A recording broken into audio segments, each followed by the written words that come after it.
नमस्कार दोस्तों, स्वागत है आईक्यू इनसाइट्स पर। आज का चैप्टर है 6वीं सदी ईसा पूर्व की राजनीतिक दशा। इस वीडियो में हम ईसा पूर्व 6वीं शताब्दी की राजनीतिक स्थिति पर चर्चा करेंगे, जो आपके पीसीएस परीक्षाओं के लिए अत्यंत प्रासंगिक है। यहाँ आपको 54 महत्वपूर्ण एमसीक्यूज मिलेंगे, जो महाजनपद काल, शासन प्रणाली और उस समय की के प्रमुख शासकों और घटनाओं को कवर करेंगे। तो चलिए एक रोचक और ज्ञानवर्धक यात्रा की शुरुआत करते हैं। पहला प्रश्न है आपके सामने, भारत के प्राचीनतम प्राप्त सिक्के किस चीज के थे? प्रश्न एक बार फिर से, भारत के प्राचीनतम प्राप्त सिक्के।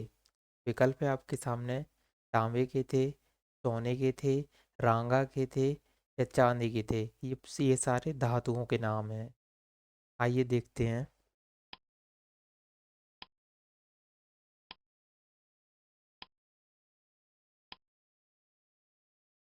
सही उत्तर है डी, चांदी के थे। उत्तर डी, भारत के प्राचीनतम प्राप्त सिक्के आहत सिक्के या पंचमार्क सिक्के थे, जो चांदी के बने होते थे। इनके ऊपर ठप्पा देकर निशान बनाए जाते थे, इसलिए इन्हें आहत सिक्के या पंचमार्क सिक्के कहा जाता था या कहा जाता है।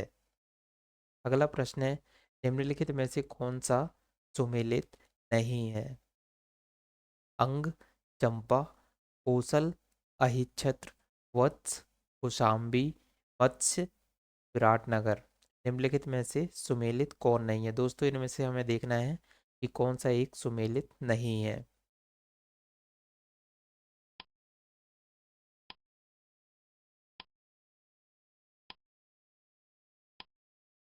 सही उत्तर है बी, कोसल अहिच्छत्र।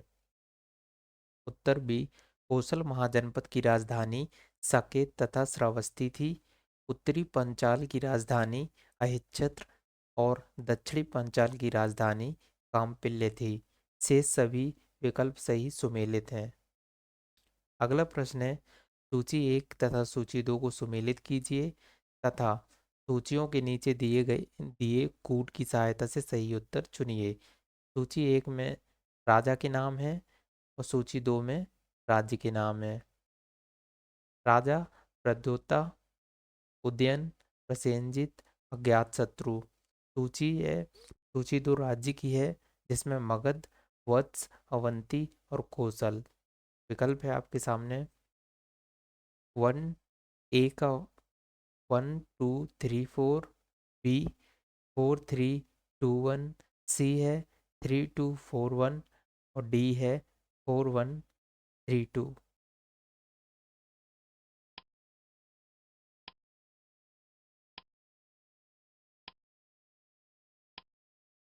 सही उत्तर है सी, 3 2 4 1। उत्तर सी, सूची एक और सूची दो से सही सुमेलन है। सूची एक में राजा की है, सूची दो राज्य। प्रद्योत अवंती, उदयन वत्स, प्रसेनजित कौशल, अज्ञातशत्रु मगध। अगला प्रश्न है, चंड प्रद्योत किस प्राचीन गणराज्य के राजा थे? प्रश्न एक बार फिर से, चंड प्रद्योत किस प्राचीन गणराज्य के राजा थे? विकल्प है आपके सामने, ए काशी, बी अंग, सी अवंती, डी वज्जी।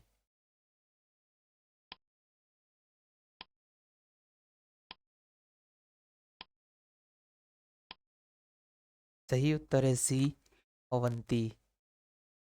उत्तर सी, चंड प्रद्योत अवंती का शासक था। बुद्ध काल में अवंती की राजधानी उज्जैन थी। बिंबिसार के समय में मगध के समय चंड प्रद्योत का संबंध मैत्रीपूर्ण था।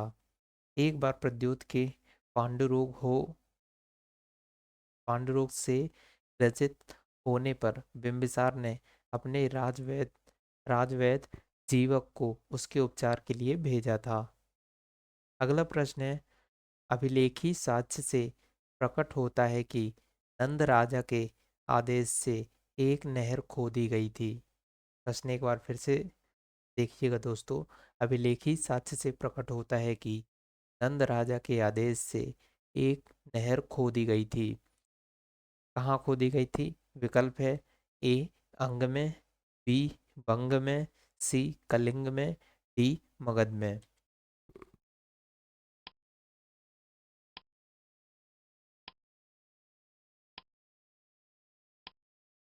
सही उत्तर है सी कलिंग में। उत्तर सी खारवेल के हम्पी गुफा अभिलेख से नंद राजा महापद्मनंद की कलिंग विजय सूचित होती है। इसके अनुसार नंद राजा जिनसेन की एक प्रतिज्ञा उठा ले गया तथा उसने कलिंग में एक नहर का निर्माण करवाया था। अगला प्रश्न है, उज्जैन क्या प्राचीन काल में क्या नाम क्या था? प्रश्न एक बार फिर से, उज्जैन का प्राचीन काल में नाम क्या था? विकल्प है आपके सामने ए तक्षशिला, बी इंद्रप्रस्थ, सी अवंतिका, डी इनमें से कोई नहीं।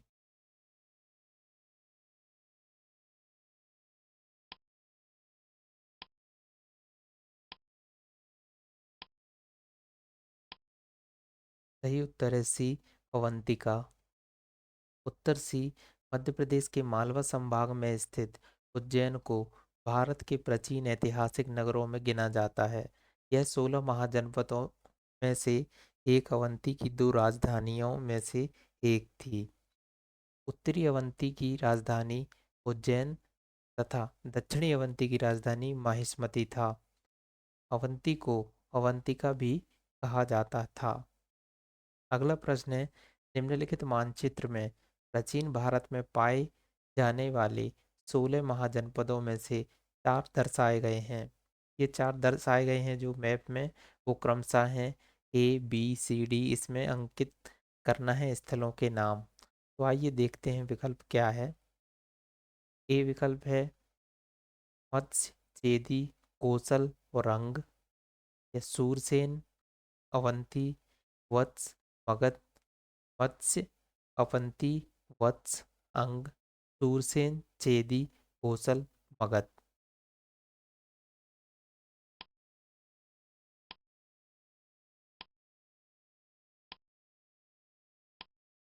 सही उत्तर है सी मत्स्य, अवंती, वत्स और अंग। उत्तर सी प्रश्नगत मानचित्र में ए बी सी डी से क्रमशः मत्स्य, अवंती, वत्स तथा अंग महाजनपद दर्शाए गए हैं। मत्स्य महाजनपद राजस्थान प्रांत के जयपुर क्षेत्र में बसा था। इसकी राजधानी विराटनगर थी। पश्चिमी तथा मध्य मालवा के क्षेत्र में अवंती महाजनपद बसा हुआ था। इसके दो भाग थे, उत्तरी अवंती राजधानी जिसकी उज्जैनी थी तथा दक्षिणी अवंती राजधानी महिष्मती। आधुनिक इलाहाबाद तथा बांदा जिले प्राचीन काल में वत्स महाजनपद का निर्माण करते थे। कौशाम्बी इसकी राजधानी थी। उत्तरी बिहार के वर्तमान भागलपुर तथा मुंगेर के जिले अंग महाजनपद के अंतर्गत थे। चंपा इसकी राजधानी थी। अगला प्रश्न है, प्राचीन नगर जो महाभारत और महामाच दोनों में उल्लेखित है।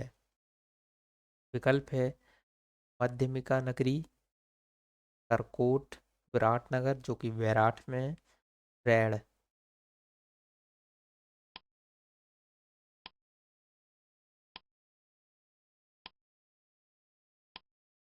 सही उत्तर है सी विराटनगर बैराठ।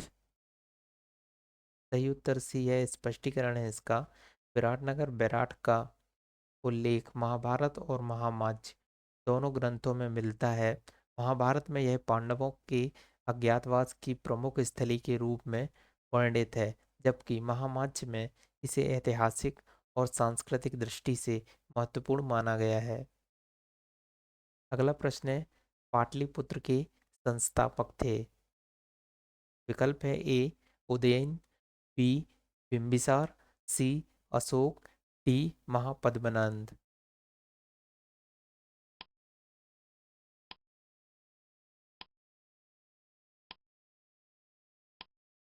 सही उत्तर है ए उदयन। सही उत्तर है ए पाटलिपुत्र की स्थापना मगध के राजा उदयन ने की थी। उन्होंने इसे गंगा और सोन नदियों के संगम पर बसाया। यह स्थान सामरिक दृष्टि से बहुत महत्वपूर्ण था और आगे चलकर यह मौर्य साम्राज्य की राजधानी बना। अगला प्रश्न है, पाटलिपुत्र को किस शासक ने सर्वप्रथम अपनी राजधानी बनाया? प्रश्न एक बार फिर से, पाटलिपुत्र को किस शासक ने सर्वप्रथम अपनी राजधानी बनाया? पहला विकल्प है चंद्रगुप्त, बी है अशोक महान, सी चंद्रगुप्त विक्रमादित्य, डी है कनिष्क।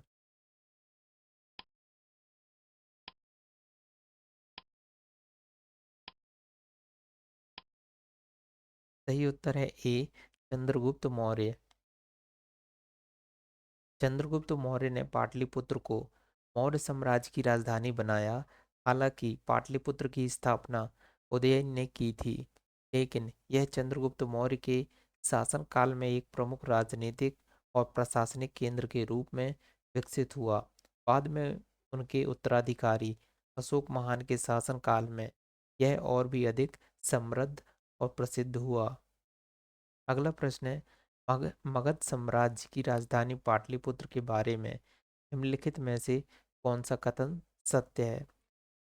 इसमें पाटलिपुत्र और मगध मगध साम्राज्य के बारे में कौन सा कथन जो है सत्य है, वो हमें चुनना है। पहला कथन है, पाटलिपुत्र पूर्व में गंगा नदी से एवं उत्तर में चंपा नदी से घिरा हुआ था। बी है, पाटलिपुत्र उत्तर में गंगा नदी से एवं पश्चिम में सोन नदी से घिरा हुआ था। सी है, पाटलिपुत्र दक्षिण में विंध्य पर्वत से एवं पूर्व में गंगा नदी से घिरा हुआ था। डी, पाटलिपुत्र दक्षिण में विंध्य पर्वत से एवं पश्चिम में चंपा नदी से घिरा हुआ था।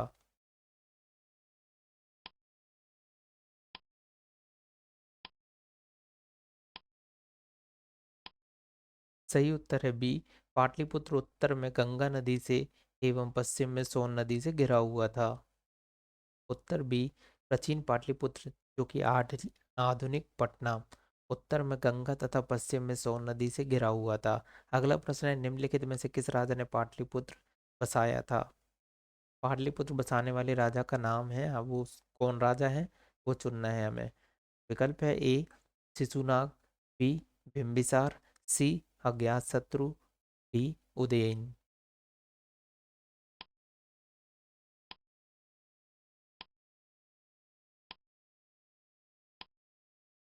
सही उत्तर है डी उदयन।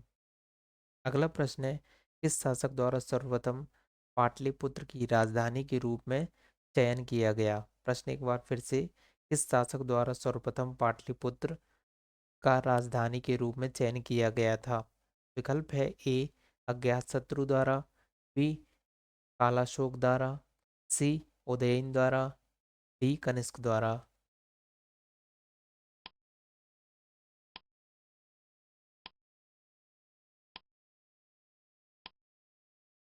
सही उत्तर है सी उदयन द्वारा।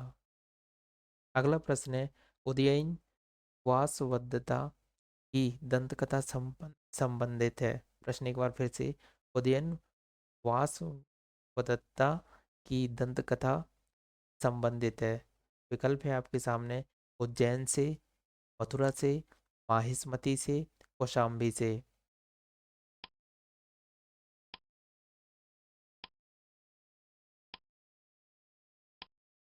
सही उत्तर है ए उज्जैन से।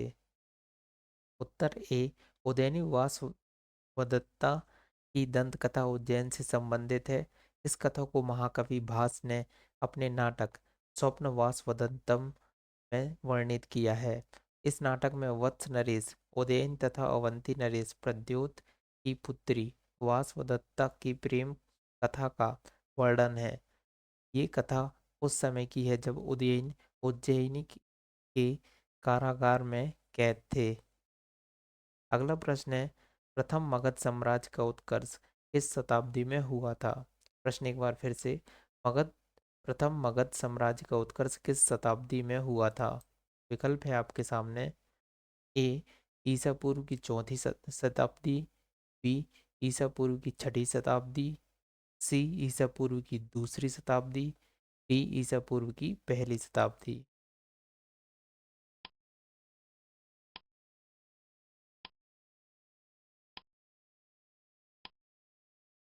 सही उत्तर है बी, ईसा पूर्व छठी शताब्दी। उत्तर बी, प्रथम मगध साम्राज्य का उत्कर्ष ईसा पूर्व छठी शताब्दी में हुआ था। इस साम्राज्य की महत्ता का वास्तविक संस्थापक राजा बिम्बिसार लगभग 544 से 492 ईसा पूर्व था। वह हर्यक कुल से संबद्ध था। अगला प्रश्न है, निम्नलिखित में से कौन सा एक ईसा पूर्व छठी शताब्दी में प्रारंभ में भारत का सर्वाधिक शक्तिशाली नगर राज्य था। प्रश्न एक बार फिर से, निम्नलिखित में से कौन सा एक ईसा पूर्व छठी शताब्दी में प्रारंभ में भारत का सर्वाधिक शक्तिशाली नगर राज्य था। विकल्प है आपके सामने, ए गांधार, बी कंबोज, सी काशी, डी मगध।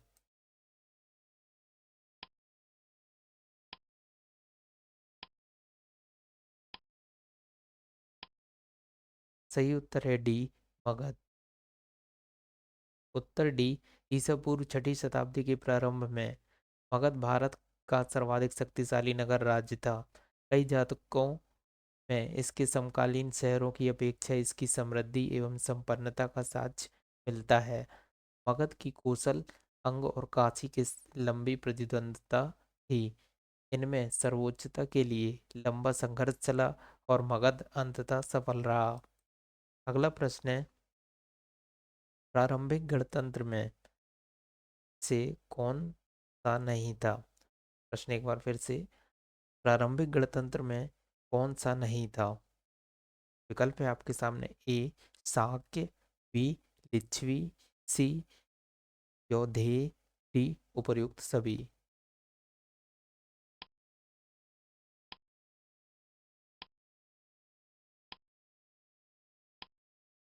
सही उत्तर है सी यौधेय। प्रारंभिक गणतंत्रों में शाक्य और लिच्छवी प्रमुख गणराज्य थे, जो वैदिक काल के उत्तरार्ध और महाजनपद काल में प्रसिद्ध हुए। यौधेय हालांकि एक महत्वपूर्ण जनजाति समूह था, गणतंत्र व्यवस्था में शामिल नहीं था। यह मुख्यतः उत्तर पश्चिम भारत में एक स्वतंत्र योद्धा जाति के रूप में जाना जाता था। अगला प्रश्न है, विश्व का पहला गणतंत्र वैशाली में किसके द्वारा स्थापित किया गया। प्रश्न एक बार फिर से, विश्व का पहला गणतंत्र वैशाली में किसके द्वारा स्थापित किया गया। विकल्प है आपके सामने, ए और बी नंद, सी गुप्त और डी लिच्छवी।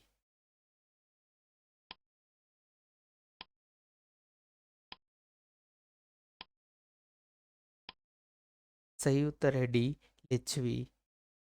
उत्तर डी, वैशाली के लिच्छवियों ने विश्व का पहला गणतंत्र स्थापित किया था। वैशाली बुद्ध काल का सबसे बड़ा तथा शक्तिशाली गणराज्य था। लिच्छवी वज्जी संघ में सर्वप्रमुख थे। अगला प्रश्न है, ईसा पूर्व छठी सदी में विश्व का प्रथम गणतंत्रात्मक व्यवस्था कहाँ थी।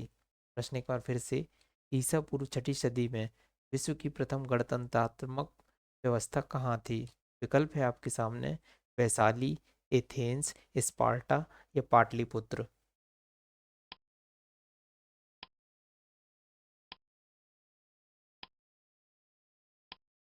सही उत्तर है ए वैशाली। वैशाली वर्तमान बिहार में को विश्व का प्रथम गणतंत्र माना जाता है। यह छठी शताब्दी ईसा पूर्व में लिच्छवियों का गणराज्य था। यहाँ शासन की व्यवस्था लोकतंत्र लोकतांत्रिक थी, जिसमें गण प्रमुख और सभा के सदस्यों द्वारा निर्णय लिया जाता था। वैशाली का गणराज्य शासन प्रणाली का एक अनूठा और प्राचीन उदाहरण है। अगला प्रश्न है, निम्न में से कौन सा युग्म उपयुक्त जोड़ी चुनना है। सही कौन सी है। पार्श्वनाथ, चंद्रिका, बिंदुसार, शाक्य, स्कंदगुप्त, मौर्य, चेटक, लिच्छवी।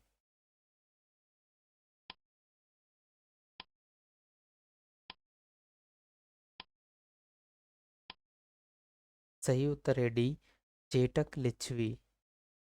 उत्तर डी, राजा चेटक लिच्छवी गणराज्य के राजा थे। इनकी पुत्री चेलना का विवाह मगध नरेश बिंबिसार से हुआ था। लिच्छवी वज्जी संघ के प्रधान वंशों में से एक था। अगला प्रश्न है, छठी शताब्दी ईसा पूर्व के 16 महाजनपदों के विषय में निम्नलिखित में से किस बौद्ध ग्रंथ में सूचना मिलती है? विकल्प है आपके सामने। दीघ निकाय, त्रिपिटक, दीपवंस, अंगुत्तर निकाय।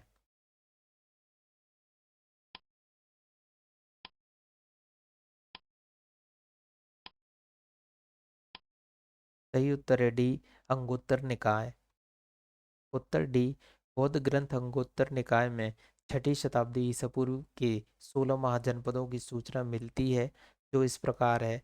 अंग, मगध, को काशी, कोसल, वज्जी, मल्ल, चेदी, वत्स, कुरु, पांचाल, मत्स्य, सूरसेन, हस्मक, अवंती, गंधार, कंबोजा। जैन ग्रंथ भगवती सूत्र में 16 महाजनपदों की सूची मिलती है। अगला प्रश्न है, 16 महाजनपदों की सूची उपलब्ध है या कहाँ उपलब्ध है?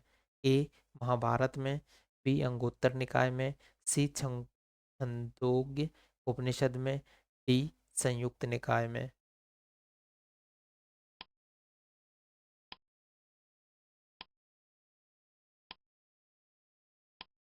सही उत्तर है बी, अंगुत्तर निकाय में। 16 महाजनपदों की सूची बौद्ध ग्रंथ अंगुत्तर निकाय में उपलब्ध है। यह महाजनपद वैदिक और उत्तर वैदिक काल के दौरान भारतीय उपमहाद्वीप में विकसित हुए थे। इन महाजनपदों में मगध, कोसल, वत्स, अवंती और अन्य महत्वपूर्ण राज्य शामिल थे। यह सूची उस समय की राजनीतिक और सामाजिक संरचना को समझने में सहायक है। अगला प्रश्न है, निम्न में से कौन एक बौद्ध ग्रंथ 16 महाजनपदों का उल्लेख करता है? प्रश्न एक बार फिर से, निम्न में से कौन एक बौद्ध ग्रंथ 16 महाजनपदों का उल्लेख करता है? ए, अंगुत्तर निकाय, बी, मध्यम निकाय, सी, उत्तक निकाय, डी, दीघ निकाय।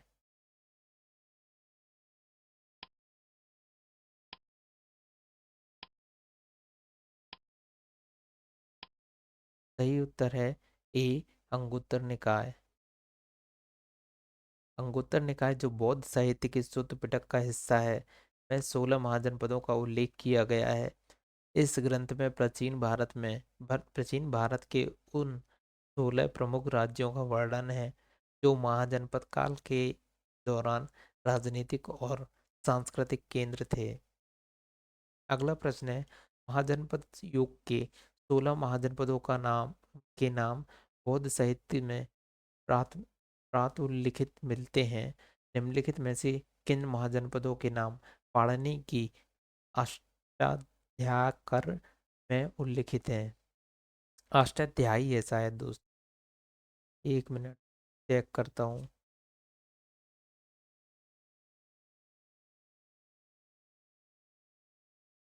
अष्टाध्यायी है, पाणिनि की अष्टाध्यायी में उल्लिखित हैं।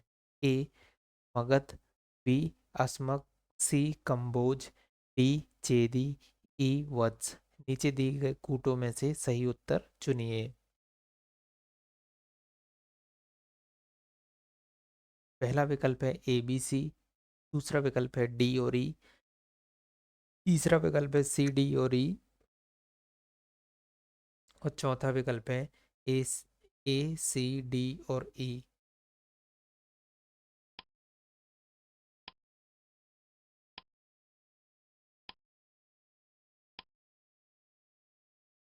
सही उत्तर है ए, बी और सी।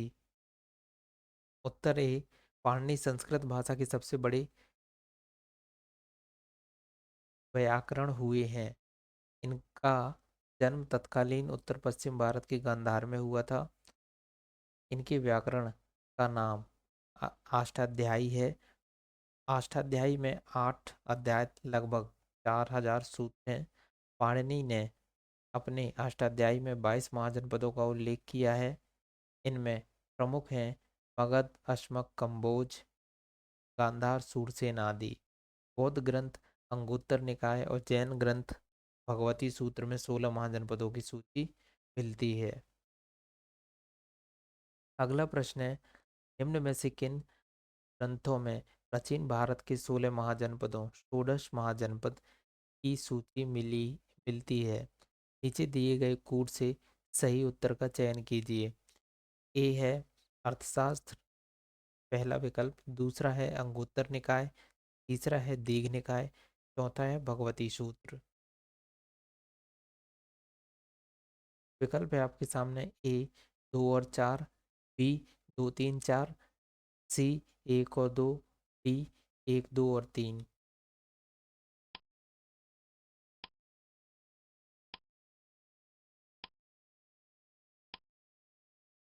सही उत्तर है ए 2 और 3, 2 और 4। अगला प्रश्न है, महाभारत के अनुसार उत्तरी पंचाल की राजधानी स्थित थी। प्रश्न एक बार फिर से, महाभारत के अनुसार उत्तरी पंचाल की राजधानी स्थित थी। ए हस्तिनापुर में, बी इंद्रप्रस्थ में, सी अहिच्छत्र में, डी मथुरा में।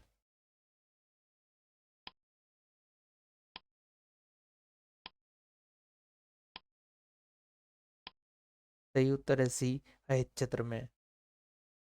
उत्तर सी, उत्तरी पंचाल की राजधानी अहिच्छत्र थी तथा दक्षिणी पंचाल की राजधानी कामपिल्ले थी। हस्त- हस्तिनापुर तथा इंद्रप्रस्थ कुरु की राजधानियां थीं, जबकि मथुरा सूरसेन की राजधानी थी। आज का आखिरी प्रश्न है दोस्तों, 16 महाजनपदों के युग में मथुरा इनमें से किसकी राजधानी थी। प्रश्न एक बार फिर से, 16 महाजनपदों के युग में मथुरा इनमें से किसकी राजधानी थी। विकल्प है आपके सामने, वज्जी, वत्स, काशी या सूरसेन।